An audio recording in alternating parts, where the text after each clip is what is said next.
In PC and mobile, I show you in a few moments how to join Sakura Stand's community Discord server. For this, we will start with the way in PC since we are here, and then I will explain you how we can do it also in mobiles. To do this, click on the Discover icon that we can see in the lower left corner of our application. Now go to the search box that you will see in the upper right corner and type Sakura Stand's community.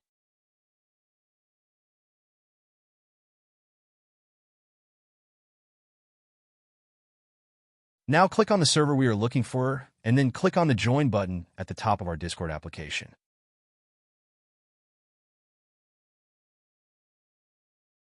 Congratulations, you are already inside the Discord server on PC.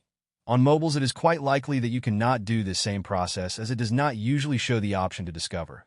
That's why I'll leave a link to access to this server in the description of this video. Simply access the description and click on it, and thereby automatically access the Discord server without doing anything else. Please give a like to this video, comment, and subscribe. Until the next one.